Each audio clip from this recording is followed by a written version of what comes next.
Hello, good morning. Okay na? Yes, ma'am. Okay, sige. Mga kababayan, Assalamualaikum warahmatullahi wabarakatuh. Madayaw, maayong adlaw kaninyong tanan. Magandang araw sa inyong lahat. Sa mga nakaraang araw, marami ang humihingi ng reaksyon, komento, o damdamin. Damdamin ko sa issue ng impeachment na naihain laban sa akin. Sa kabila ng aking mga naging pahayag ukol sa planong impeachment sa mga nakaraan na buwan, ang tanging masasabi ko na lamang sa puntong ito ay God save the Philippines. Bukod dito, nais ko na lang ipaabot ang aking taus-pusong pasasalamat sa mga kababayan na patuloy na nagdarasal, sumusuporta, nagtitiwala, at patuloy na nagmamahal sa akin. Manalig kayo dahil sa taong bayan ang tagumpay. Syukran.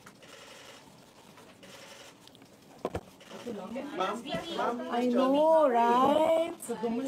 Braille. 3 questions, no follow-up. Okay. Oh. How are you? Ay, ayoko na. I'm okay. You've seen the list of those who signed, ma'am? Oo. Marami doon, mga inaanak, mga kumpare, mga nanghiling suporta sa inyo. What's your reaction? Sabi kasi, ito lang daw basahin ko. Promise me lang, isa na yun. So, ma'am, how are you preparing for this?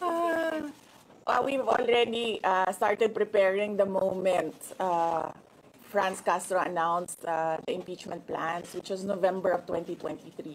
So November of 2023, there were already lawyers doing their work for the impeachment. So, we leave it to the lawyers. Resignation is not an option. Resignation is not an option. Wala pa tayo doon, ma'am. Masyado pang malayo yung mga ganyan na mga bagay. Nandun pa lang tayo sa pagbabasa ng actually, ma'am, wala pa tayo doon dahil yung mga abogado lang yung nagtatrabaho. Hindi ko talaga alam kung anong ginagawa nila. But I have a meeting with them. Going back to the president, the president said he has nothing to do with the impeachment. Do you believe that? I do not want to answer that question. Next. Ma'am, confirm po ba na si dating Pangulo Rodrigo Duterte ay isa sa mga abogado niyo para sa impeachment? I do not want to answer that question. Yes, ma'am. Nakikita niyo po ba na may hahalin tulad ng sitwasyon ngayon ng bansa sa 1984 ni George Orwell? I do not want to answer that question. Last. Na yung mga kaalyado, nanghiling suporta, mga inaanak, mga kumpare, kumari, sila yung mga pumirma sa inyo. Paniwala ko lang, no, if you have to explain or defend your signature in a yes petition for impeachment, then you feel that you have done something wrong. Kasi kung wala ka namang ginawang mali, bakit mo i-defend yung pirma mo? Ma'am, So yun yung paniwala ko. okay. Ma'am, naniniwala po ba kayo na may gumalaw po for the impeachment? May gumalaw po na parang money involved? I do not want to answer that question. Yes. Ma'am, will you be endorsing senators, lalo na po sa PDP slates, especially that may possibility na mag-overlap yung trial sa next Congress? Hindi pa namin napapag-usapan kung ano yung gagawin ko for the upcoming campaign and election. Pero nasabi ko na noon na patuloy yung trabaho namin, and isa sa mga trabaho namin ay gusto namin tumulong sa Commission on Elections in voter education, particularly yung wag mo ibenta yung boto mo, wag gumamit ng dahas during campaign and election day, yung mga ganon. Ma'am, payo niyo lang po sa ating mga kababayan sa nangyayari po ngayon sa ating bansa. Yes, sabi ko nga kanina sa statement ko sa ating mga kababayan na patuloy na sumusuporta, nagmamahal, nagdarasal, napakahalaga nun, ay manalig lang sila dahil sa taong bayan ang tagumpay. Bibing, anong nag-blooming daw patapos na mga? Nanong naaka diri sa Manila na taga Davao man ka.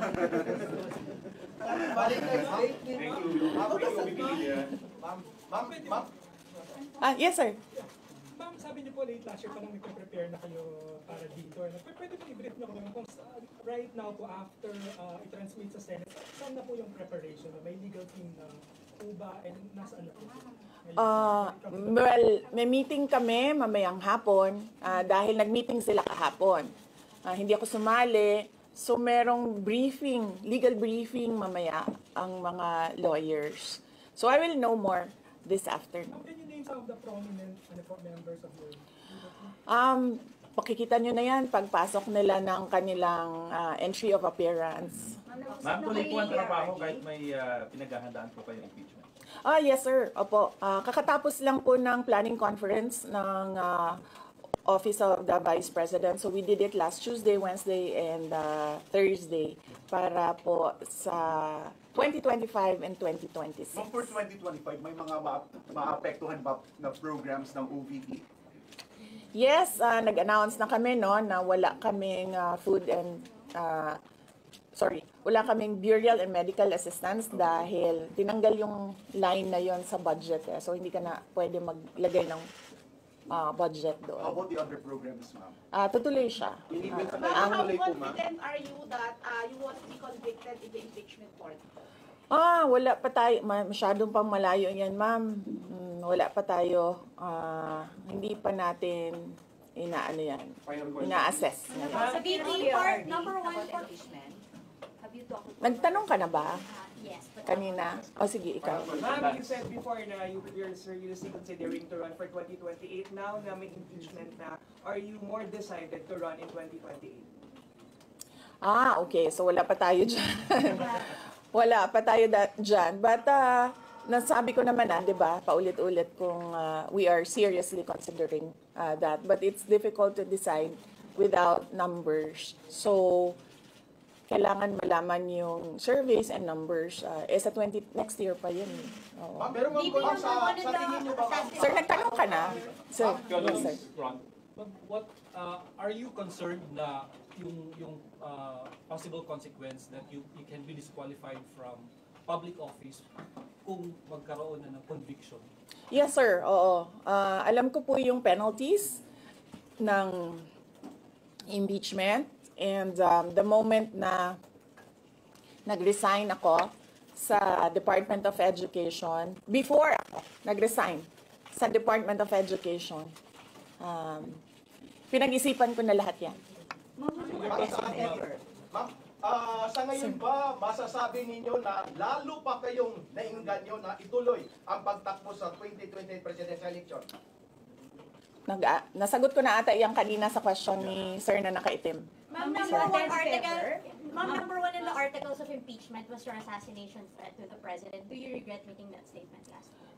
I did not make an assassination threat to the president. Sila lang nagsasabi niyan. Sila lang nagsasabi may assassination, sila nagsasabi may assassin, may gunman. Do not say that. Vice, last time, tinanong ko kayo if confident kayo sa numbers ng House. And sabi nyo, hindi kayo confident. And nagkatotoo nga. Ngayon sa Senate, you said na parang meron kayong confidence sa mga senador. So, ngayon, how do you feel about that? Do you still feel confident with the numbers in the Senate? Sandali, Mama. Kailan ko sinabi yun may confidence ako sa numbers sa Senate? Ano exact na sinabi ko? Sorry I cannot remember the exact words that I used. Parang medyo confident kayo with regards sa Senate, sa mga friends and allies. Unlikely ako magsasabi ng ganyan ba. Pero I need the... I will answer that next Pero how do time. you feel now sa Senate? Medyo na-postpone, supposedly, receive nila yung yung impeachment complaint the other day, pero nag-close sila kagad because of the last session. Well, that is their prerogative as a body, no? So, we have to respect the Senate kung ano yung desisyon nila. Dahil sila yung mga nandoon sa loob. So far you feel assured about your allies in the Senate? We haven't talked. I have not talked to my friends in the Senate. Wala. Ma'am, will you appear sa Message impeachment po kayo court? kay Senator Ivy. Bakit? She's going to block daw the impeachment po, ma'am. Sabi daw po niya, she opposed to impeachment daw po. Bakit kaya? Maybe we should ask. Maybe we should ask her first. Bakit niya i-block yung impeachment? Nag-uusap ka rin How do you feel po? Sabi ni DDM, hindi niya supportado yung impeachment. Pero number one na, unang-unang pumirma yung anak niya. He was consulted actually. He consulted. Kasi sabi, ito lang daw basahin ko. Ang daming nagbabantay sa gilid. Nausap niyo na ba yung father niyo after your impeachment? Wala pa. But nagpadala ako ng message through sa kanyang assistant and sinabi ko na, ano ba sinabi ko? Hindi ko maalala. I think I said, everything will be all right. Yun ata ang sinabi ko. What was his reply? His reply was a song. Ano po ba? MacArthur's Park. Oh, okay. So, nagpadala siya ng video na kumakanta siya. Have you read the complaint? Have you read? Hindi ko pa nabasa, ma'am, yung complaint. But I understand lahat ng mga complaints na na-file sa House of Representatives, nabasa na ng mga lawyers. Ma'am, will Bakit you siya sa pamilya ninyo kay dating Pangulong? Any challenges May po? pakiusap pa Sandali, Sarah.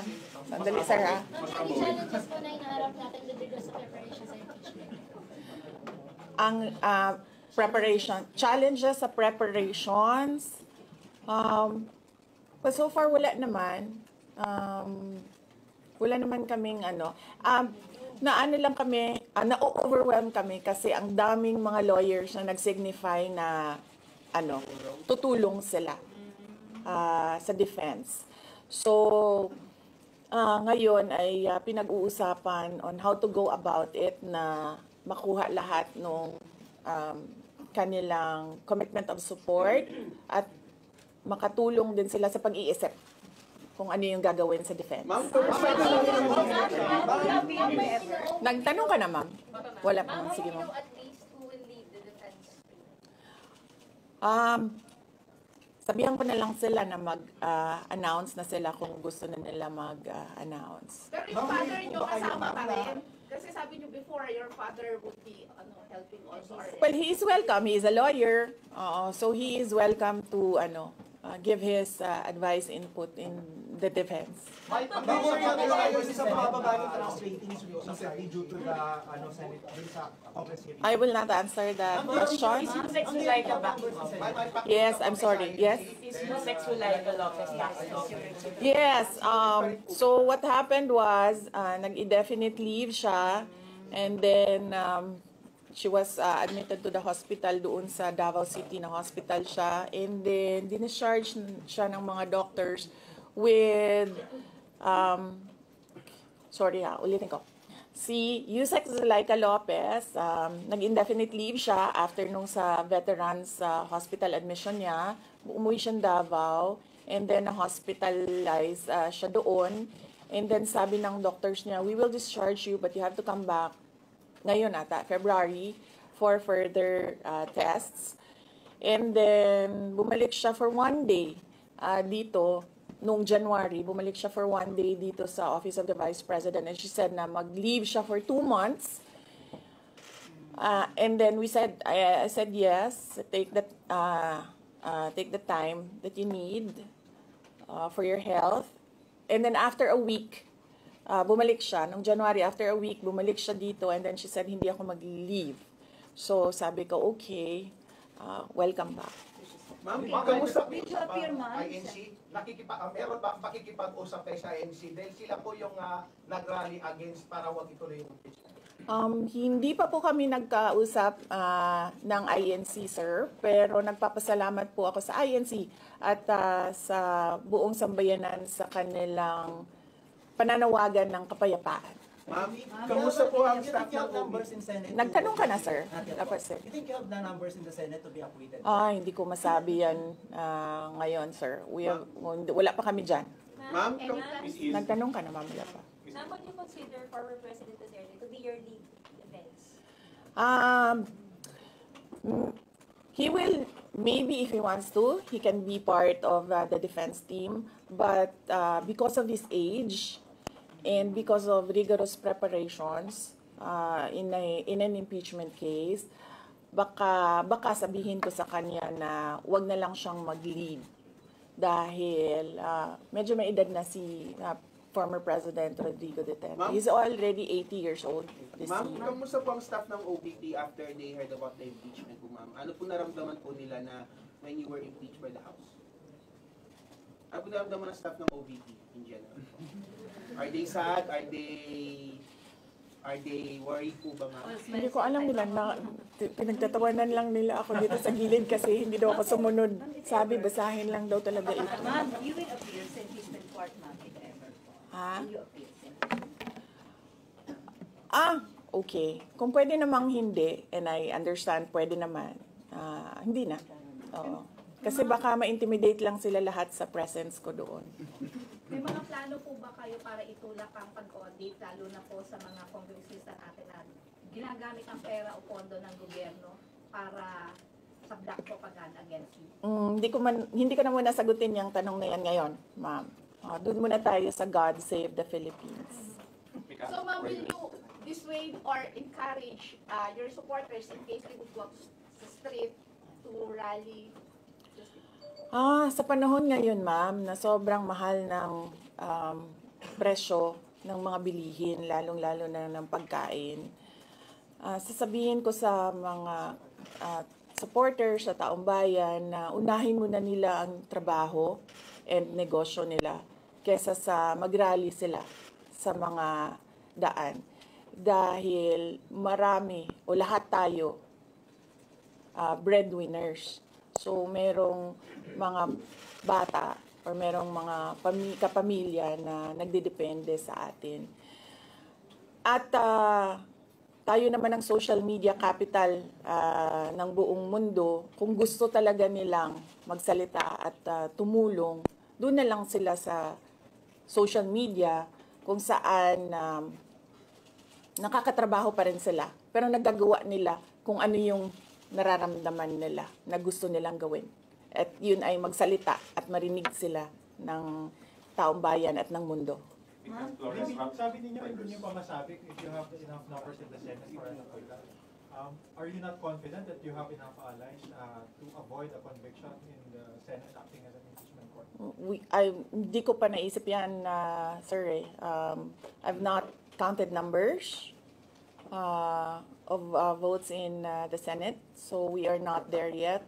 We are still, the legal team is still in the preparation of the defense and what we will do moving forward. Ma'am, do you feel betrayed? Maraming mga congressmen from Mindanao voted yes. 70%. Sorry for that.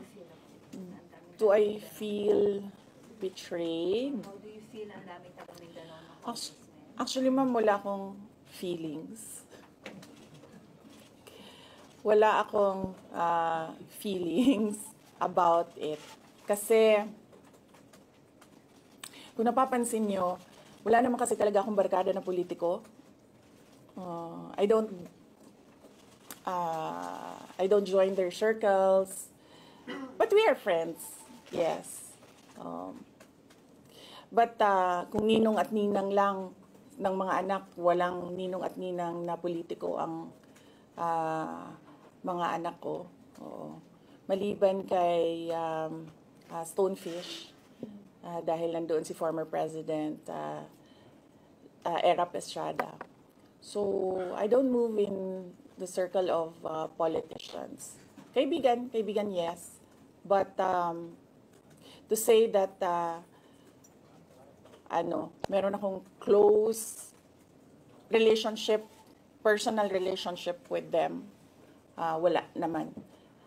Kaya siguro, ganyan din siguro kadali sa kanila ang magdesisyon about the impeachment. Kasi wala naman talagang something that is worthwhile sa aming pagiging magkaibigan. Last question. Ma'am, last on impeachment, nagkaroon po ba kayo ng prior information na may impeach kayo sa House on their last session day? Or may nag-PM ba sa inyo? Naka-receive po ba kayo or may nag-tip sa inyo? Yes. Oo. Si JC. Si JC. Hindi siya natulog. Sabi ko sa kanya, matulog ka na, JC, kasi ang mangyayari ay mangyayari kay sera-sera. Diba? Ma'am, comment nyo lang po, ma'am. Alam ko matagal na ito, but the QC Prosecutor's Office ibinasura yung patong-patong na kaso against you. Yes. What was your initial reaction about that? And second po, any updates sa security details natin, ma'am? Tuloy po ba yung pag-hire po natin ng private security? Hindi ko nasasagutin yan, ha? Dun lang tayo sa God Save the Philippines. Okay. Ma'am, Okay. last na lang po ma'am from my end. Ma'am, you said God save the Philippines. Gaano na po kalala ang problema ng Pilipinas ever since na nagkaroon ng issue na ito? Nagkaroon ng issue sa impeachment na ito? Parang ano po yung nakikita yung problem sa Philippines ngayon at bakit nila inuna itong impeachment na ito? Gaano kalala ang Pilipinas na pag-iwanan na tayo ng panahon at ng ating mga kapitbahay dito sa region at napag-iwanan na tayo ng mundo. Malala siya since na nagkaroon ako ng understanding. Kasi 1990s, tapos 1990s, magulo. Well, sa amin, magulo, sa Mindanao. And then, ngayon, nagbabadya ang gulo sa Mindanao. So, parang wala namang nagbago. So, malala. Sobrang malala. Dahil, kung nakakausap mo yung mga tao na arawan yung kanilang sweldo, yung pera nila hindi na talaga sapat para sa pagkain, para sa kuryente, para sa bahay, para sa tubig, para sa pag-aaral ng kanilang mga anak. At kung basehan natin yung pag-alis ng mga Pilipino sa sarili nilang bansa ay sobrang malala dahil sobrang dami ng ating mga kababayan ang pumupunta, nakikipagsapalaran sa ibang bansa dahil wala silang makita na pag-asa, wala silang makita na oportunidad dito sa ating bayan. Kaya parang nakakaawa na tayo dito sa loob at nakakahiya yung estado natin kapag iniligay mo siya in a global stage na kung saan pinapanood tayo ng ibang mga lahi at ibang mga bansa. And because of that, ma'am, And because of that, tapos na tayo. you will run for presidency because of that. Diba? Maraming salamat sa oras ninyo. Magandang umaga. Happy Valentine's! Happy Valentine's Day! Valentine's message na lang. Yes. Happy Valentine's. Basing